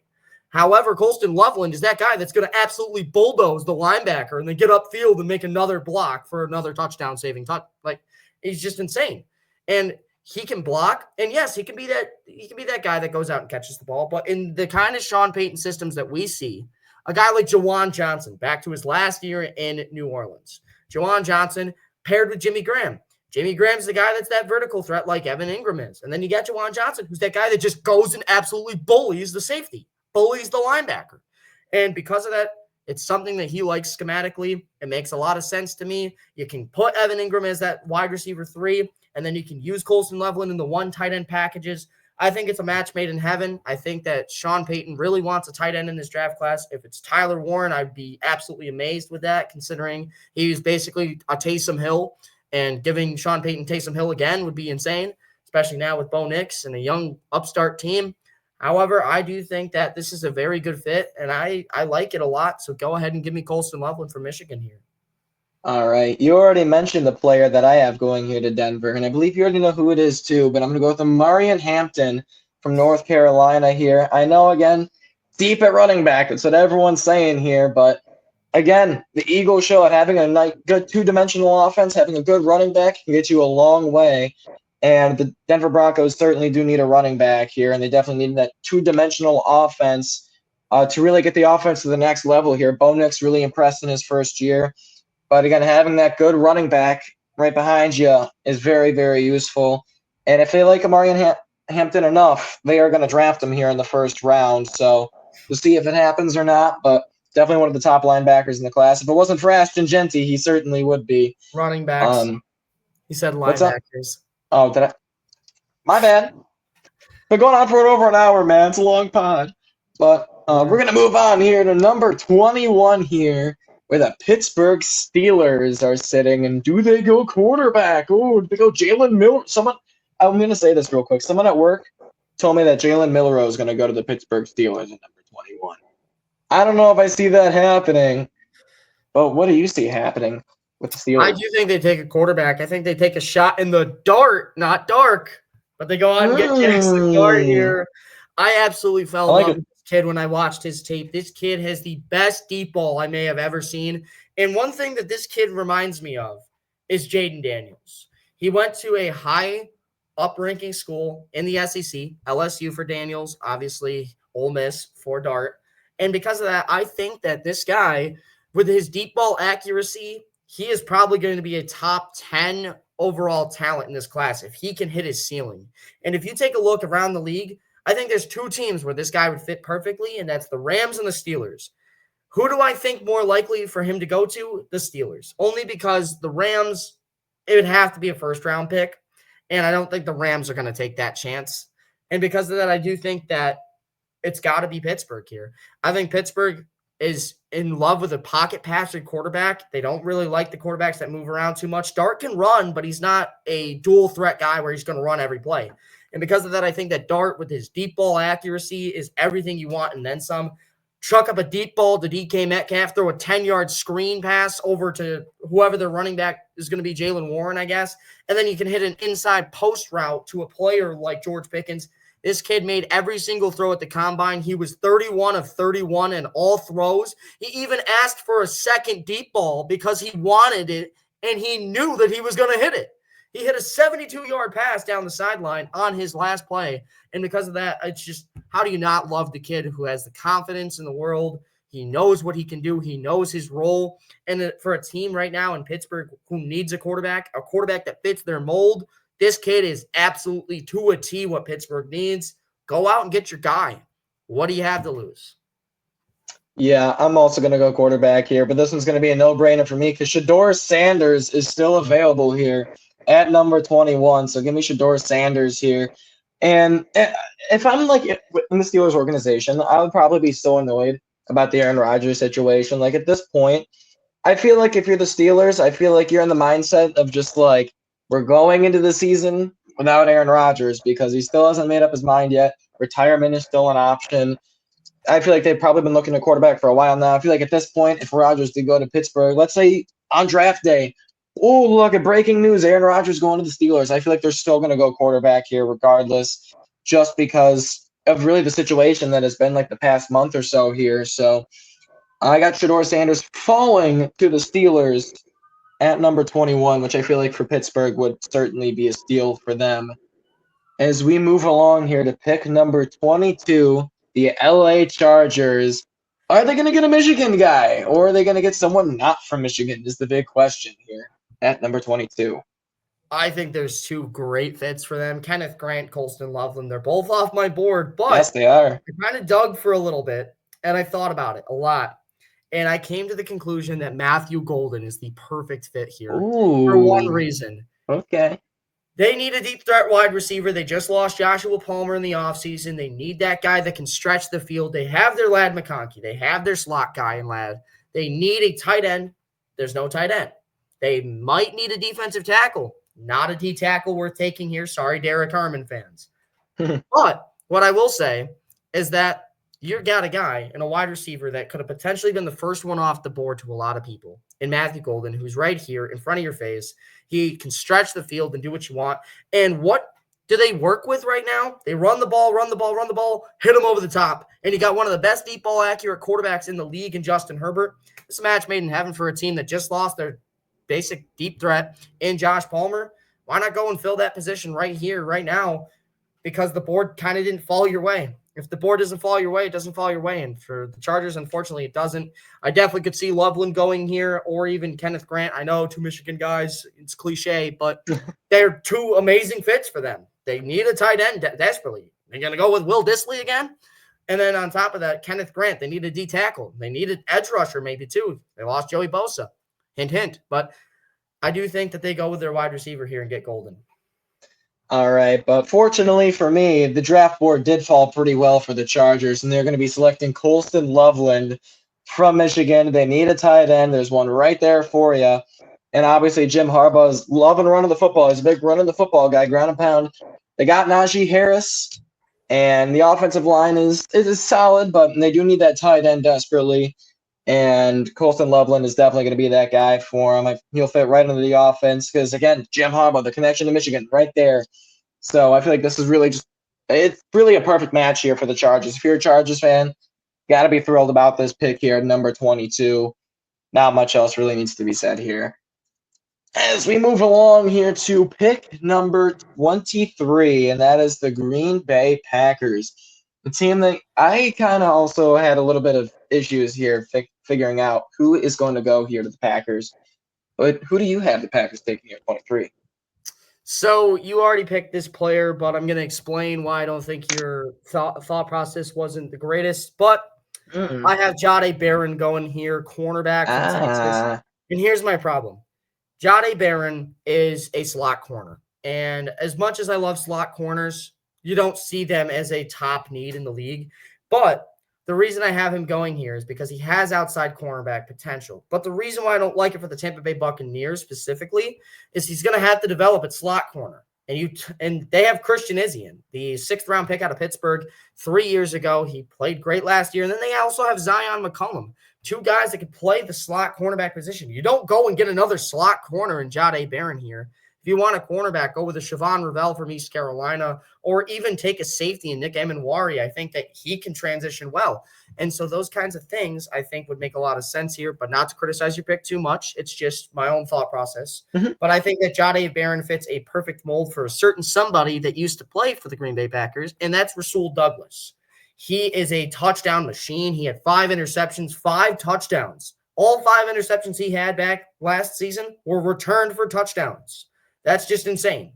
And to say that about a guy like Jahdae Barron, who plays in the SEC against the likes of Ryan Williams, against the likes of Dominic Lovett, other great wide receivers against him in the slot, he cooked, man. And I think that he has the talent. He can fit there. Maybe Jair Alexander's got 1 foot out the door. You can play him at slot corner, which is a big need right now. Getting a schematic fit that you used to have, like a Rasul Douglas. And then after Jair Alexander leaves, put him at the boundary corner if you really need to, because he can definitely develop there. I like the fit for the Packers. I think it makes a lot of sense for them specifically. It's a niche thing that they can fit perfectly. And on top of that, he's a scheme fit. Go and get your guy in Jahdae Barron right here. I love that, actually. For this pick here at number 23, this is one of those picks for me, especially where it's almost like a gut feeling kind of thing, like you're not too sure what player will go there. And it's like kind of what your gut's telling you here. Might trade back. But this is a no trading mock draft right here. But Mhm. number 23, I got Nick Scorton going to the Green Bay Packers here at number 23. They need pass rush. I feel like at this point of the draft, it could be maybe a bit of a reach here to go edge, but it is later here in the draft, mid 20s now.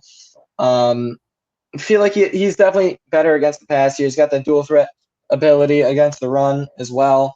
But I don't know. It's one of those gut feeling situations here for me where I don't know. Something's just really telling me Nick Scorton is going to be a Green Bay Packers. Something there is just screaming Green Bay Packer to me. But we're going to move along here to number 24, and that's the Green Bay Packers rivals. It's the Minnesota Vikings here at number 24, who are going to be rolling with J.J. McCarthy this season. No more Sam Darnold. It's McCarthy time. And who do you got here going at number 24? I think that this guy has fallen far enough. He's a top 15 pick to a lot of people. Malachi Starks falls no more. Right here, the Georgia safety goes to a team that I think has the biggest need at free safety I've ever seen in my life. They are currently working with Cameron Bynum and Harrison Smith, who was like 39. And so because of that, like they really need to go out and they need to go and get their guy at safety. I think that more of a Cameron Bynum fit would be a slot corner, and then you can put Malachi Starks back at the free safety where he absolutely belongs. I think that Malachi Starks is a very flexible chess piece, and because of that, you have one of the best defensive coordinators in the game, in my opinion, in Brian Flores, who absolutely loves to move people around. Back when he was coaching the Miami Dolphins, he moved Xavier Howard from slot corner to outside corner, and it ended up being the best thing for him as they ended up trading him and turning him into a huge success. And then another guy that I want to mention, Minkah Fitzpatrick, he was the cornerback that they switched Xavier Howard with, and now he's a freaking safety, and he's one of the best in the game. He clearly knows what he's doing when it comes to the defensive back position. And because of that, I think that this is a no-brainer for them. Their biggest need on paper. He is a versatile chess piece in a defense like Brian Flores is. Go ahead and slam that one home here. Malachi Starks, the safety from Georgia, finally stops his fall in Minnesota. Yeah, I already have Malachi Starks going off my board, so I'm gonna have to go towards another safety here, and I'm gonna butcher his name, but Nicomanwari is Emanwari. Emanwari. Okay, I'm gonna have to get used to saying that. But safety from South Carolina here, you already mentioned it. They need a safety. Harrison Smith is 39 years old, and they got Case Bynum as the other safety. They need a safety, and they need one in this first round, and I think they're gonna get it. And I feel like it's a pretty good draft here for him, especially in the first round, because not too many teams really need safety here.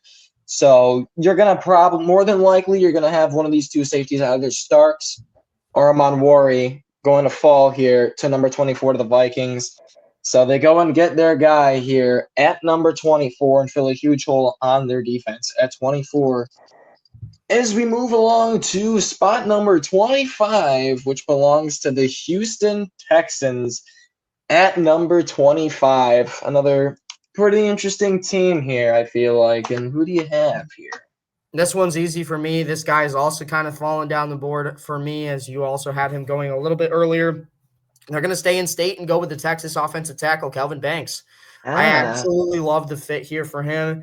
And it's kind of ironic that you had him going to the Dolphins and I have him going to the Texans, Laramie Tunsil situation. Kind of funny. Yeah. But either way, though, I do think that they need an offensive lineman here. It's almost like the Bengals needing to go defense. The Texans need to go offensive line in some capacity. I don't care who you go with. You need an offensive lineman.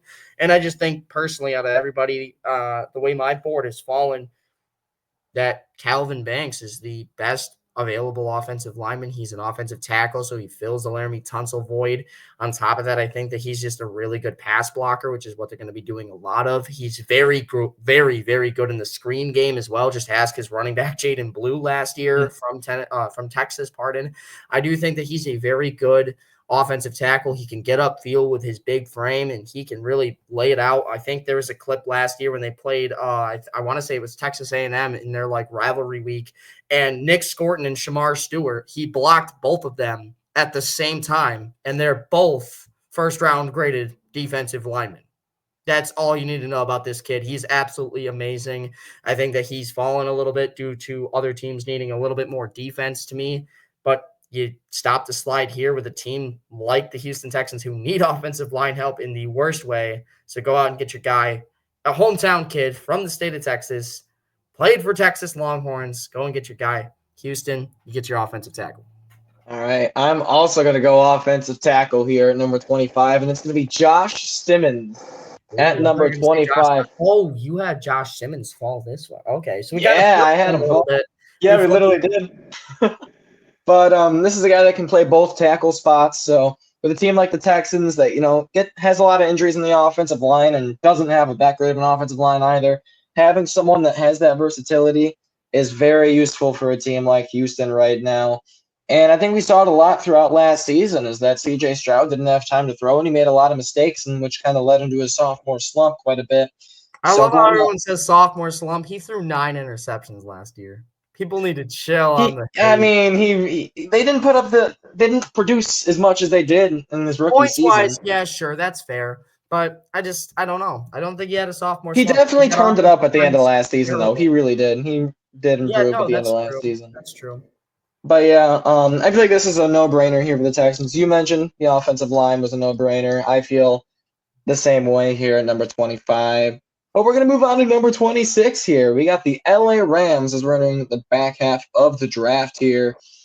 Rams, as they're going to be sitting in their luxurious house, I'm sure they're going to have somewhere, as they cozy in their pick at number 26, unless they try it out of it because they don't like first-round picks for whatever reason. Who do you got here going to the Rams at 26?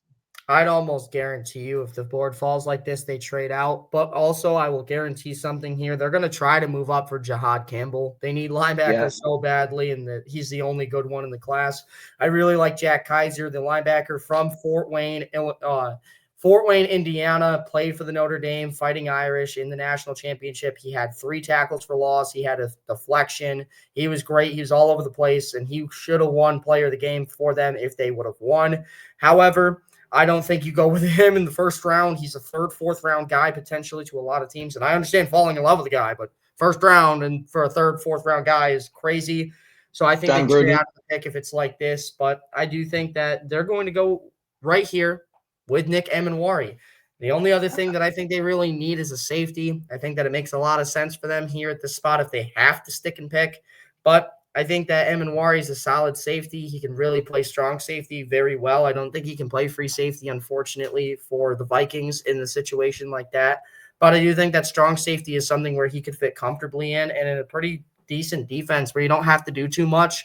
Players like Taylor Rapp and John Johnson succeeded there very easily, make it very comfortable for the rookie safety from South Carolina to make his impact well known, really, and give a little bit more spark to that secondary for the Rams, which has kind of been lacking in recent years.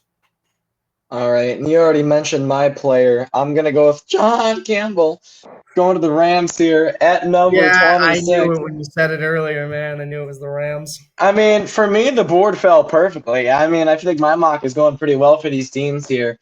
But obviously, biggest need for the Rams, you already said linebacker. Jahad Campbell certainly fits that bill as the best linebacker here in this class. I know you said you weren't the biggest fan of him, but he is certainly the best linebacker in the class. That's saying something. That's not good. Yeah, right. There's always that one position every season in the draft that doesn't look as appealing as the rest. Oh, okay, yeah. Or a punter.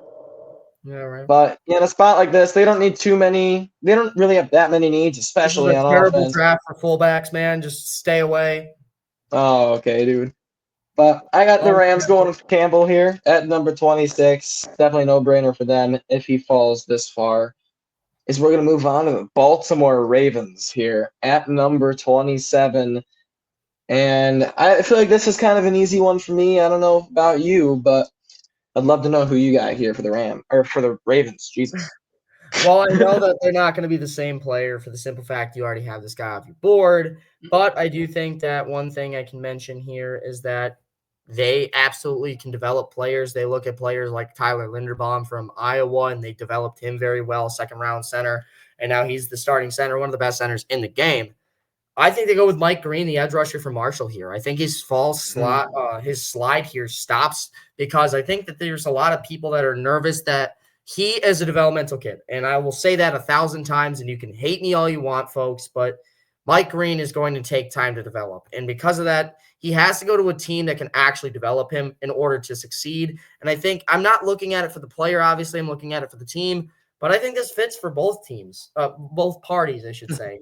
I think it fits for both of them. I think it fits for him because he's going to be able to develop with one of the best in Justin Matabike there. I think that he's a great pass rusher. You have Pierce as well in the middle. So I think that you can really develop him well. Owe off the edge, the Penn State pass rusher as well. So I do think that you have everything you really need to go with to kind of let him just develop.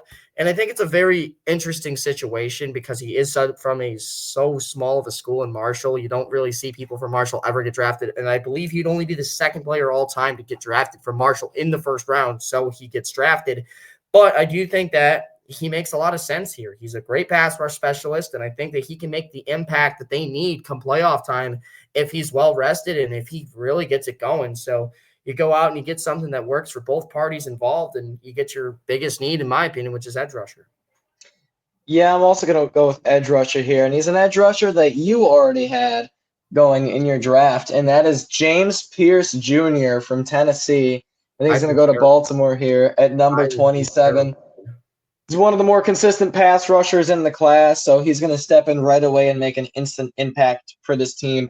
And I feel like for the Ravens in their particular situation, I feel like they're in a pretty similar spot that the Bills are in right now. You got your star quarterback in their prime, and they need to go and win now. Then like championship, not just regular season. They got to win in the playoffs and get a guy that can go after like these great quarterbacks in the AFC, like Josh Allen, Mahomes, Burrow, those great guys.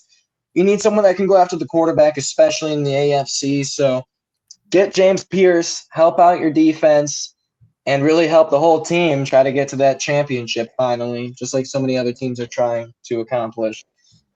As we move along to the team that everyone thought was going to win the Super Bowl last year, and being the Detroit Lions at number 28. And I feel like, I don't know, their defense definitely let them down. I feel like a lot of people might go for the defense, but they did also suffer a lot of injuries on the defense that people may forget. So who do you have the Lions here selecting at number 28? See, I like your logic that they just had the injuries. And so here's my thought process. A team that was going to win the Super Bowl probably last year if it wasn't for Aiden Hutchinson getting absolutely fucked by the Cowboys and then the offensive line crumbling to pieces with like 7 people being injured in the final 5 minutes.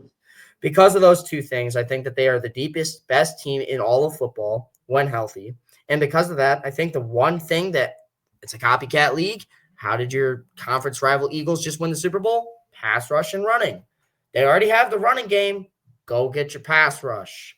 I think they're going to go with Nick Scorton here. I think that he's fallen enough. Texas A&M standout alongside his teammate Shamar Stewart and Shamar Turner later on in the draft. Really, A&M got screwed by their defensive line all going through the draft.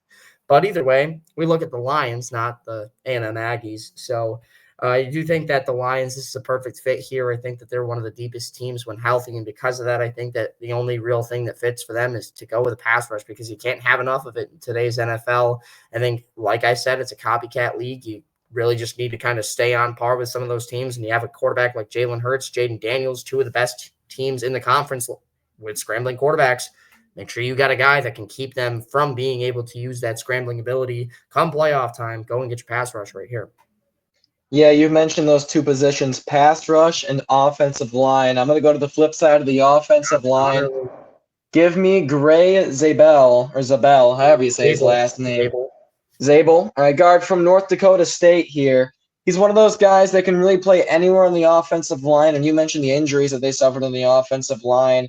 They could definitely use someone that can really play any position in the offensive line because if he can get consistent in playing here in like the offensive scheme here for the Lions, if he can get comfortable, he can really move into any spot on the offensive line. That'll be absolutely huge for a team that suffers a lot of injuries, particularly on defense and the offensive line. So you definitely can go edge rusher here as well, but I feel like for a team that when healthy doesn't really have a lot of needs, just get some depth here, especially like in the trenches. So I got offensive line here at number 28 to the Detroit Lions. Lineman with your first round pick is crazy, bro. What's up? Said the depth offensive lineman with your first round pick is crazy, bro. I know, but if you're one of those teams, like in the last 4 or 5 spots, I mean, chances are you're not going to have too many needs. Unless you're the Bills Oh, okay. It's always the Bills. or the Commanders. Speaking of the Commanders, they are picking here at number 29. Thank you for that transition, by the way, Thomas. Yeah, no problem. As a team that was shockingly in the NFC Championship game a year ago, looking to get to that next step and being the Super Bowl here. You'll see if they can do it. But it starts here with their first round draft pick at number 29. Who do you see them going for at number 29? You've already had this guy on your board, but I think Mm, that they could definitely go with a running back like Amari Hampton. That's not who I'm talking about. okay. But I do think that Amari Hampton is a very good running back, and I think that he is a very good fit for these guys, especially since they can have him and then Brian Robinson as their running back duo, basically Mhm. Jahmyr Gibbs and David Montgomery, just, great value addition. But I do think that they're solid, to say the least, for people that think that way. But I think that they go pass rush here. They lost Jonathan Allen. Deron Payne still wants out. You go out and you go get Mykel Williams from Georgia. I think that you need Okay. that guy who can make the plays in the big games. And Mykel Williams holds the school record for playoff sacks. And that's not an easy thing to do with the likes of Jalen Carter and Nolan Smith and everybody else who's come through the pipeline of the Georgia Bulldogs organization. And because of that, I think that something right there like Mykel Williams, who can really make that impact. And then on top of that, he can stop the run too. He can be your edge defender that gets to the running backs. And I think that's going to be huge come playoff time, especially considering your division rival has Saquon freaking Barkley. And then on top of that, you also have to deal with the Lions, who have a guy like David Montgomery or Jahmyr Gibbs, who's going to be running the ball. You're going to be able to mitigate those damages and force them to pass the ball. And then he can help you with the pass rush too. So go and get a deep pass rusher and run specialist, to say the least. Pretty decently high in the draft here, but not too bad. You didn't have to trade up for him, and I think that he fits everything that they need on that defensive line. So go and get Mykel Williams from Georgia. I like that. I'm going to go with a different position here. It is going to be on the defensive side of the ball here. Correct me if I pronounce this name wrong again, but Siobhan Ravel, cornerback at number 29 here. You do have Marshawn Lattimore, but he's definitely getting up there in age. And plus, you can still have him slide into the starting role here for the Commanders at 29. And they're a team that, is right there to get to a Super Bowl, shockingly already. It's making a huge jump in that one season. But when you look at their game in the NFC Championship game, they could definitely go defensive line. They did lose a lot of players, and, that seems to be a way that a lot of teams, especially in our mock, seem to be going, is a lot of defensive line and edge. But I feel like it definitely wouldn't hurt for the Commanders here to go at corner here as well. I'm locking up some of those elite receivers in the league, especially in the NFC, and especially with the Eagles, because they have two amazing receivers in A.J. Brown and Devontae Smith. So got to pair that up with two elite cornerbacks as well. So that's where I got the Commanders going here at number 29 in the draft, as we get the best spot in the draft here at number 30. It's the good old Buffalo Bills here at number 30. Very interested to see where you have the Bills going, because a lot of the players that have been mocked the Bills you've already had selected. So I'd love to see who you got the Bills here taken at number 30. So I want to start out by saying that last night, Brandon Beane and Sean McDermott went live in a press conference, and Sean McDermott was asked how many players in this draft he has as a round one grade. And he said not 30, which makes me very terrified to think that if somebody that he likes that's not on that list isn't Trade there, back. he's going to trade up or trade down. And I think it's more likely that he trades up if that's the situation. So I do think that could be a big ball or bean move. Who knows? But what I will say right here in a trade list mock draft, I think that they're going to stick at number 30, and they're going to take Benjamin Morrison, a cornerback from Notre Dame. I have beaten this horse to absolute death and beyond, but I am going to do it one more time for everybody watching this video. And that is Benjamin Morrison is the best cornerback in this class over Will Johnson, over Jahdae Barron, if he stays healthy. And that's because he was the number one shutdown corner. He had the lowest PFF grade allowed when passing towards him. He was the best cornerback in all of college football for 2 straight seasons before this hip injury limited him to not being able to play in the college football playoff. And if you look to past recent players, at least, that have made it into the NFL as a cornerback that had a hip injury, You want to know who that was? AJ fucking Terrell from Clemson. He missed the entire playoff. He missed the entire combine and still went 18th overall to the Falcons out of Clemson. And because of that, you would be like, oh, but he hasn't succeeded, right? Think again, because he's probably a top 10 cornerback in the entire league right now. And because of that, I think that Benjamin Morrison, who's fallen so criminally far down to 30 here, with a player like him available for a team that needs a corner in a friendly zone fit scheme like ours, for a guy who only ran zone playing for the Notre Dame Fighting Irish, sits in your face as the best cornerback in the damn class, but he's here because of a hip injury. You got to learn eventually from your past mistakes, from not taking players like Trey Smith, who had a heart condition, who's now the best offensive lineman on the fucking Chiefs offensive line. Thank you, Brandon Beane. Appreciate that. Or how about players like Xavier Worthy who have DUIs and you don't take him because, you don't want to deal with people that aren't the greatest of people on your team. You finally learn and you take a guy with a little bit of injury concerns because he's the best damn corner in the class when healthy, and you take that risk and you run with it because he's here, and you go get your guy in Benjamin Morrison, the cornerback from Notre Dame, fits every single box the Bills need right now on the secondary. Go and get your guy. Bean, please, I'm begging you to draft Benjamin Morrison. And if it doesn't happen, the team that does draft him is going to have a top 10 cornerback in the league. And we're going to be sitting here looking like absolute idiots again in the first round. Because whenever it comes to cornerbacks, we just can't get it right. Khair Elam, shout out to him. But you won't take a chance on a guy like Benjamin Morrison. That's all I had to say. You talk about a guy that criminally falls down a board in the draft. What about Kenneth Grant? A man who fell down my board. I don't know how you have him falling to 30. I think you just wanted the Bills to take Kenneth Grant. No, okay. Full disclosure, I sent you a video. I was torn because I also had Matthew Golden falling down my board as well. And spoiler alert, don't have him going in the first round of this draft here. So there's only two teams after us, and neither of them need wide receiver. Yeah, especially the Eagles. Yeah, no. But talk about a guy. Trade A.J. Brown to the Patriots. Whoa, okay. There's been so many rumors about that. Yeah, I don't know. I really feel like it's smoke, honestly. Well, but it's obviously smoke. Regardless, the Bills did invest a lot in the defensive line, specifically on the edge in the offseason. And now they got to go for the interior here. And you look in the interior, the two main starters, Ed Oliver and Daquan Jones. Daquan Jones is one of the more aging defensive tackles in the league. Not sure how many years he really has left with the team. And after his injury, too, he hasn't really been playing up to really his level of play ever since he suffered his injury. So you're going to get a guy that's over 300 pounds that you absolutely love. And a guy that really does draw a lot of double teams as well, especially he did in college. So that would really free things up for Ed Oliver as well. And again, it always seems to be a lingering issue for the Bills, especially in the playoffs, is not being able to get pressure on the quarterback time and time and time again. It always seems to be what kills us in the end. So go out and get a guy that does the killing for you, and that is Kenneth Grant to the Bills at number 30. As we reach the final two teams in our mock drafts with an hour and 40 minutes into this podcast, and that is the Chiefs at number 31 because, yes, they lost in the Super Bowl. And, yeah, they are 31 here. So they're not at number 32. Yay! But who do you have the Chiefs drafting here? Last AFC team in our mock draft at 31. Yeah, I know you were so devastated when the Chiefs lost the Super Bowl, but I do think that they need an offensive lineman. Who would have thought?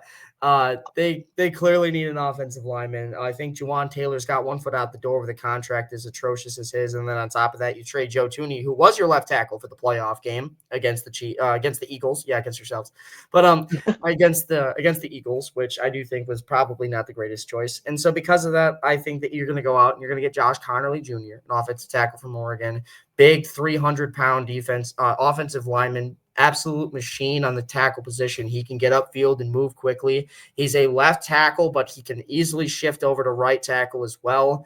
And if you want to be serious here, he played right tackle at Oregon, and a lot of people will be like, why are you putting out misinformation saying he's going to play left tackle?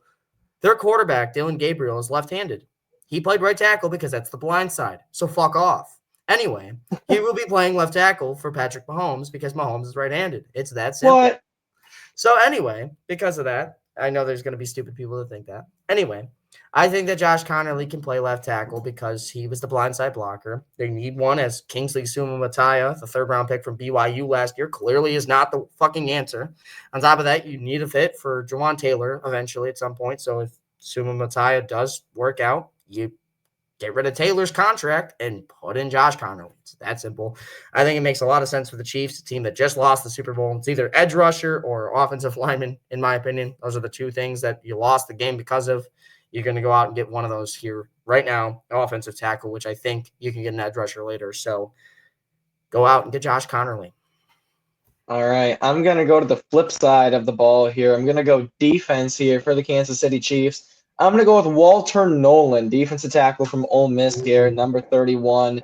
You look at the spot next to Chris Jones, and it looks a little empty there. I know they got George Karlaftis as well, but he plays more on the defensive end spot than in the interior. So I like the Chiefs getting Walter Nolan here. And being honest here, too, Chris Jones, he's starting to get up there in age, too, a little bit. So investing in the defensive line certainly won't hurt you. And especially after playing in that Super Bowl against a really dominant offensive line in the Philadelphia Eagles. Again, the formula with a lot of teams doesn't hurt to have a lot of defensive linemen. So go out and get Walter Nolan here at number 31. And I don't know, I feel like it's a really good fit here for the Chiefs at number 31 as we move along to the final draft pick of the night. And that is the Philadelphia Eagles at number 32. Are they going to go with the Georgia Bulldog is the big question here as we close out the first round. I don't think they go with the Georgia Bulldog, but I do think they go with something they desperately need, and that's Donovan Ezeruaku. I think that this kid is phenomenal from Boston College. He's an edge rusher. And so how fitting for a pass rush-filled mock draft for me to go edge rusher as the final pick. Yeah. But I think it makes so much sense here. And here's the thing. I thought about an edge rusher and offensive tackle here because Lane Johnson's getting up there in age, and they don't really have a desperate need, so I think they could go offensive lineman. But here's the thing. They just re-signed him to a 2-year deal. And I think that 2 years is a long time to draft a first-round pick this year and then have him success him in 3 seasons. Right. So because of that, I think that they're going to lean with the edge rusher. Also, on top of that, they lost Josh Sweat and Milton Williams this offseason to the Patriots and Cardinals, respectively. So you need edge rusher at least a little bit now. And Donovan Ezeruaku from Boston College, he had 14 sacks last season, a league high in the ACC is what I'm referring to, the Atlantic Coastal Conference in college football, a conference high, which you got teams like Miami in that conference. You got teams like Clemson in that conference. Those are very good teams. And he was still the number one guy. I think that he's going to need a little bit of developmental things, but I think that he's a lot like the situation I have with someone else, actually. I'm trying to think of what other team it was. The Ravens, where you're going to have a guy where you can pull him and fit him in certain situations, but you're not going to have to overly rely on this kid. And because of that, you're going to be able to let him develop alongside the other guys that are super good, the Nolan Smiths, the Jalen Carters, those kinds of guys. And what you're going to do by doing that, the Jordan Davises as well, by the way, but those guys, what you're going to do in that situation is you're going to develop this kid into being a great pass rusher eventually, but you don't need him right now necessarily. You can put him in those playoff situations and he'll be just fine. And because of that, I think that you give him the regular season to do that. He's going to be ready by the postseason to be really good. And I think that's all they really care about at this point. They don't care about the regular season success. They just won the damn Super Bowl. They probably don't care. So because of that, you go out and get an edge rusher here. You could go with an offensive tackle in round 2, though. Wouldn't be opposed to that, considering Lane Johnson is getting close to his retirement. But go out and fill the biggest need for a team that doesn't really have any needs, considering they just won the Super Bowl, as I close out my mock draft. I find it very fitting that we're both going to end our mock drafts with the same player. At number 32, I also got Donovan Ezeruaku. I'm okay. I'm just not going to mess with that. But again, you mentioned it. The real reason why I had him going edge rusher here is obviously they love him. They can't have enough of edge rushers, you know. They just need all of them in the draft. But again, you mentioned Josh Sweat and Milton Williams both leaving in free agency. So I feel like, again, with a team that doesn't have too many needs, go out and get another edge rusher right here. And again, Eagles shown that they love him. So why not just get another one? They don't have too many needs. So kind of a luxury pick in a way, could be. But later down the road, I feel like he's going to definitely play a bigger part in their defense.